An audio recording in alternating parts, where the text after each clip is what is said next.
My ex tried to pull a fast one on me, and it didn't go the way he thought it would. After a while, I started noticing strange little things, small but enough to make me suspicious. For instance, he began sleeping with his phone tucked in his pocket. I didn't think much of it at first, just brushed it off as maybe him being extra careful with his phone. But something felt off. Then it got worse. He stopped even pulling up his phone around me, just kept it hidden away like it was some precious secret. That's when the real alarm bells started ringing in my head. Something wasn't right, and I couldn't ignore it any longer. One night, while I was lying in bed, half asleep, I felt something cold and hard touch my leg. I looked down and realized it was his phone. It had slipped out of his sweats and ended up near my legs. I was groggy, just about to plug it in for him, but something stopped me. I couldn't resist taking a look. The notifications were like an instant punch in the gut, dozens of them, and most of them were from a dating app. In that moment, I swear I could have slapped him awake and made him explain himself right then and there. But I didn't. I didn't want to let my emotions run wild just yet. I had a different plan. Instead of confronting him, I decided to turn the tables. I knew exactly what to do next. So I created a profile on the same dating app using a picture of a friend of mine. She had given me her blessing to use her photo, and she didn't know my ex, so it was perfect. She was his type to a T, blonde, athletic, and with piercing blue eyes. I knew he was a sucker for that combination. It didn't take long before we matched, like I knew we would. I started chatting with him under the guise of someone new. For about a week, we kept the conversation going. Casual at first, then it got more flirtatious. I played my part, acting like the kind of woman he'd go for. We talked about everything, flirting, suggestive comments, and even sexual things. He was quick to tell me that he was single and living with a friend. In the back of my mind, I was laughing at how easily he was falling for it. Then, I decided to take it to the next level. I suggested we meet up in person. He was all for it. I threw out the idea of booking a hotel room, keeping it casual but hinting at what could happen. He didn't hesitate to agree. He said he'd pay for the room. It was happening. We picked a spot, one that was secluded enough so no one would recognize him. As I got ready for the meeting, I couldn't help but feel a strange mix of emotions. There was a part of me that wanted to confront him immediately, to tell him I knew what he was up to. But at the same time, I was enjoying the twisted little game I was playing. This wasn't just about getting revenge. It was about proving to myself that I wasn't the one who had been fooled. I'd always suspected something was off. But this was the proof I needed. The best part was, he had no idea who I really was.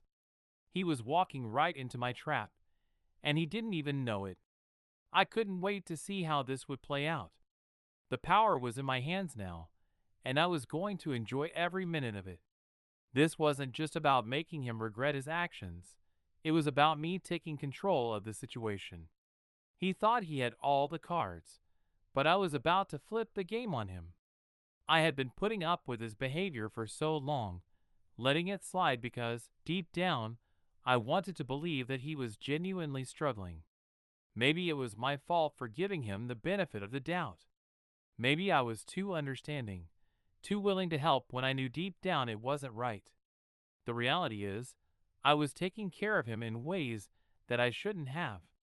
I was covering bills, paying for groceries, keeping our home afloat while he sat there, doing nothing.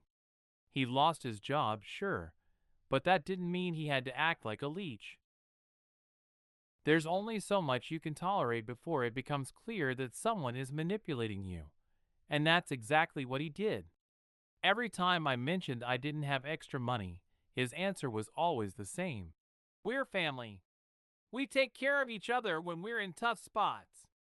It was his favorite line. I swear, It's like he used it as his go-to excuse whenever he needed something, whether it was for gas, for lunch, or just because he felt like spending money on something he didn't need. Meanwhile, I was drowning in my own responsibilities.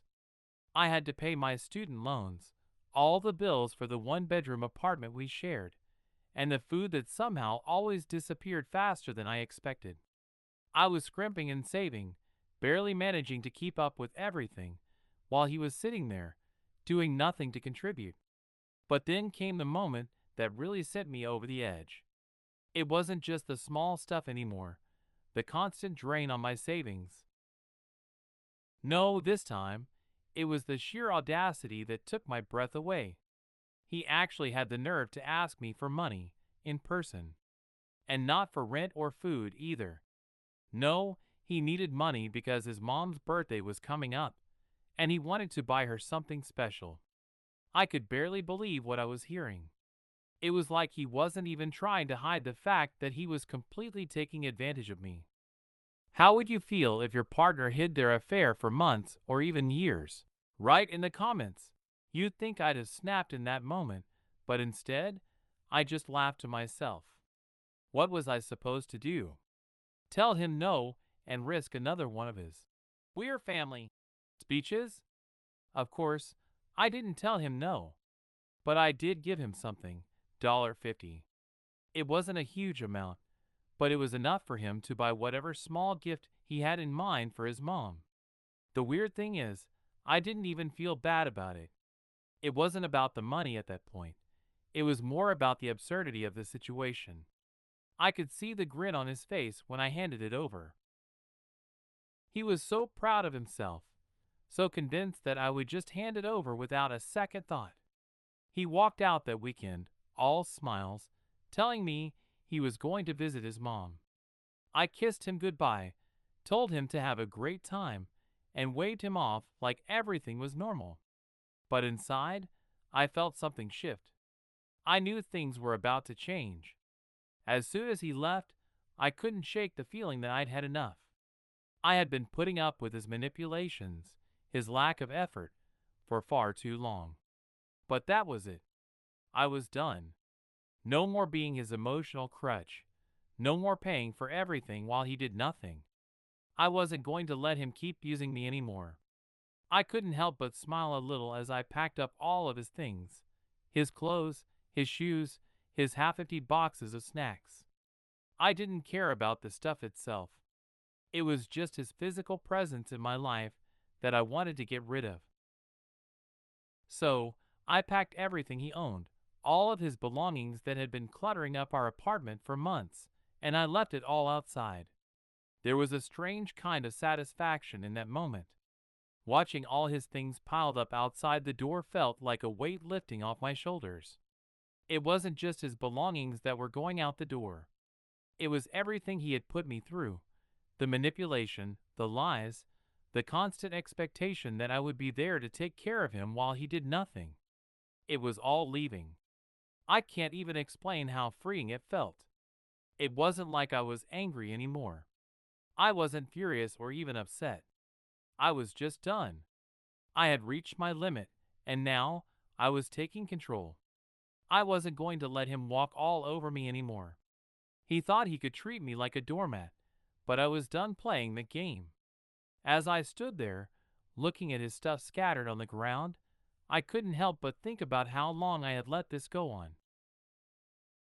How many times had I turned a blind eye to his behavior? How many times had I given in to his excuses and manipulations? But in that moment, I knew that was the last time. He wasn't going to come back and pull the same crap on me again. The funny part? He had no idea what was coming. As he headed off to his mom's, thinking everything was normal, he had no clue that when he came back, nothing would be the same. And honestly, that was the most satisfying part of it all. Knowing that when he walked back through that door, he would find nothing waiting for him but a pile of his stuff on the ground.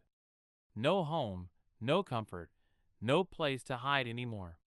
I had finally taken control, and I wasn't going to let him manipulate me ever again. This was my moment, and I was going to make sure I never let him back in. And the best part? The look on his face when he saw everything gone. His stuff out on the curb. His plans for the future shattered.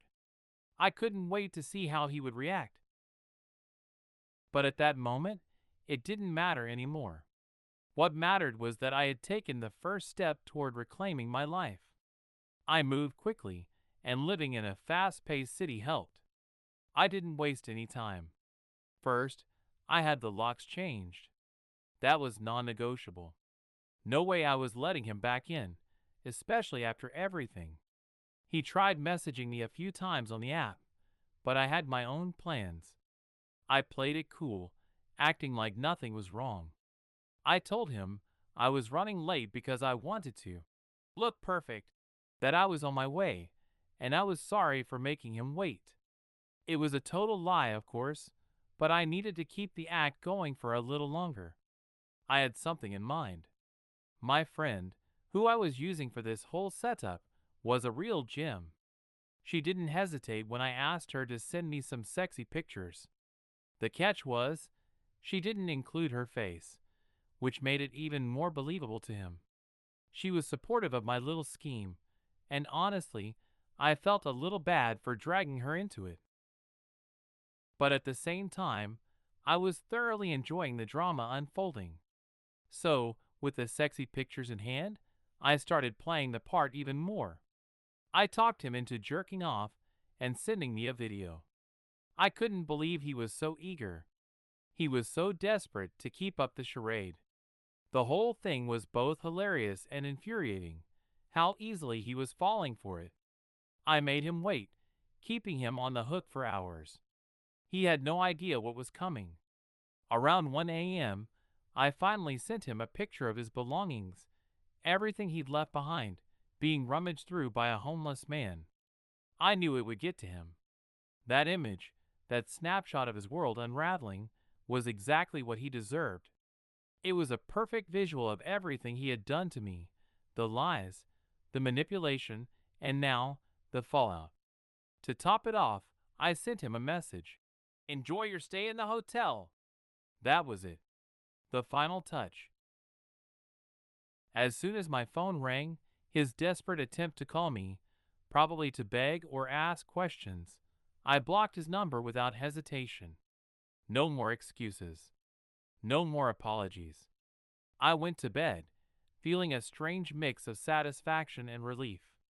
It wasn't just about the revenge. It was about taking back control. He was no longer a part of my life. He had no hold on me anymore. And honestly, after everything he had put me through, that moment of finality felt incredible. It was as if a weight had been lifted off my chest. I don't know what he thought was going to happen.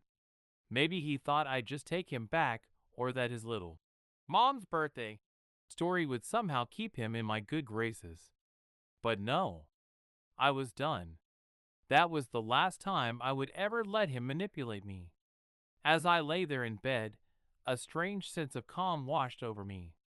I had done something I never thought I would, but I had done it for me. No one was going to use me again. No one was going to walk all over me. And that felt more powerful than anything else. The best part? He had no clue what was really happening. I was in control the entire time, and when he figured it out, if he ever did, it would be too late. The next Monday, when I came home from work, I saw him standing there, right outside my door. He was a mess, ugly, crying, the whole 9 yards. He was begging, telling me how he had nowhere to go, how he was homeless. It was honestly pathetic. I didn't feel an ounce of sympathy. Not anymore. After everything he'd done, he still had the nerve to show up at my door like this? I was done. I told him I wasn't having it, that he needed to leave. I was firm, but he didn't take it well. He got angry, like he always did when he didn't get what he wanted. I tried to stay calm, tried to tell him it was over and that he needed to move on. But that didn't go as planned. He started grabbing at me, trying to force his way into my apartment. That's when I knew things had crossed a line. I didn't hesitate. I called the police immediately. It wasn't just about him being a nuisance anymore. It was about my safety. When he started threatening me, saying things about hurting me and my pets, that was it. I wasn't going to let this go any longer. He had become a real danger to me, and I wasn't going to stand by and let him intimidate me any longer. The police came, and I filed a restraining order. I made sure everything was documented, every threat he'd made, every time he'd manipulated or intimidated me. This time, I wasn't going to let him get away with it. I found out later that he had moved a few hours away, to where his only remaining family lived. Apparently, he had found a job too, which was a slap in the face after all the excuses he'd made about being unemployed while I was supporting him. I couldn't help but wonder if he had learned anything from all of this. Maybe, just maybe, this experience would teach him something about respect, about boundaries, and about taking responsibility for his life. But honestly, I wasn't concerned with whether he had learned anything. What mattered was that I had. I had learned my lesson. I had learned that I was strong enough to stand up for myself, to take control of my life, and to stop letting people walk all over me. I wasn't going to let him hurt me anymore. And for the first time in a long time, I felt like I could breathe again.